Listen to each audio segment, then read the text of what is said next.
السلام علیکم دوستو، آج ہم جس مشہور شخصیت کے بارے میں بات کرنے جا رہے ہیں وہ ہیں جنرل قمر جاوید باجوہ۔ جنرل باجوہ 11 نومبر 1960 کو گکھڑ منڈی میں پیدا ہوئے۔ جنرل باجوہ کے والد محمد اقبال باجوہ کا تعلق بھی آرمی سے تھا، جو 1967 میں کوئٹہ بلوچستان میں پاکستان کی سروس کے دوران ہی انتقال کر گئے۔ جب یہ واقعہ پیش آیا تو آپ کی عمر صرف 7 برس کی تھی۔ 5 بہن بھائیوں میں سب سے چھوٹے تھے۔ ان کی تعلیم و تربیت کا تمام سہرا ان کی والدہ کے سر پر جاتا ہے۔ بعد ازاں ستمبر 2017 میں ان کی والدہ انتقال فرما گئیں۔ جنرل باجوہ کی شادی عائشہ نامی ایک خاتون سے ہوئی۔ ان کے والد بھی آرمی آفیسر تھے جو میجر جنرل کی حیثیت سے ریٹائر ہوئے۔ اللہ تعالیٰ نے جنرل باجوہ کو 2 بیٹے بھی عطا کیے جن کے نام محمد سعد اور محمد علی ہیں۔ جنرل قمر باجوہ نے ثانوی اور انٹرمیڈیٹ کی تعلیم ایف جی سر سید کالج اور گارڈن کالج راولپنڈی سے حاصل کی اور 62 میں طویل کورس میں پاکستان ملٹری اکیڈمی کاکول میں شمولیت اختیار کی۔ وہ کینیڈا میں Canadian army command and staff college, ریاست ہائے متحدہ میں نیول پوسٹ گریجویٹ اسکول اور نیشنل ڈیفنس یونیورسٹی پاکستان سے گریجویٹ ہیں۔ جنرل قمر جاوید باجوہ نے فوجی کیریئر کا آغاز 16ویں بلوچ ریجمنٹ سے اکتوبر 1980 میں کیا تھا۔ وہ کینیڈا اور امریکہ کے دفاعی کالج اور یونیورسٹیوں سے پڑھ چکے ہیں۔ وہ کوئٹہ میں انفریٹی اسکول میں انسٹرکٹر کے طور پر فرائض سر انجام دے چکے ہیں۔ وہ کانگو میں اقوام متحدہ کی امن فوج کی کمانڈ بھی سنبھال چکے ہیں۔ وہ راولپنڈی کی انتہائی اہم سمجھے جانے والی کور کو بھی کمانڈ کر چکے ہیں۔ نئی تعیناتی سے قبل وہ GHQ میں جنرل ٹریننگ اور ایویلیویشن کے انسپیکٹر جنرل تھے، جو کہ انتہائی اہم پوسٹ۔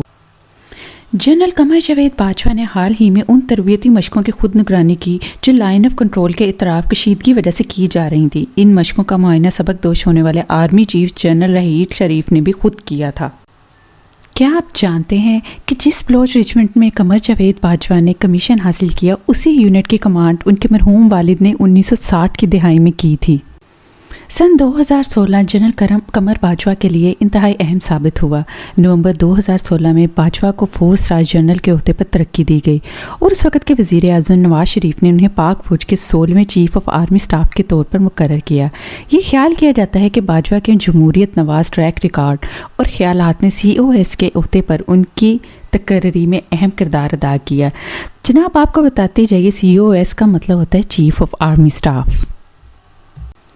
اس کے علاوہ آپ کو جنرل باجوہ کی چند دلچسپیاں اور مشاغل کے بارے میں بتاتے ہیں۔ جنرل باجوہ ایک شوقین قاری ہیں اور یورپ کی تاریخ میں گہری دلچسپی رکھتے ہیں۔ انہیں کرکٹ دیکھنا انتہائی پسند ہے اور وہ کرکٹ کھیلنا بھی بہت پسند کرتے ہیں۔ کیا آپ جانتے ہیں کہ جنرل باجوہ وکٹ کیپر کے طور پر کرکٹ کھیلتے تھے؟ انتہا پسندی کے معاملے میں جنرل باجوہ کا موقف ہمیشہ سے بہت کلیئر رہا ہے۔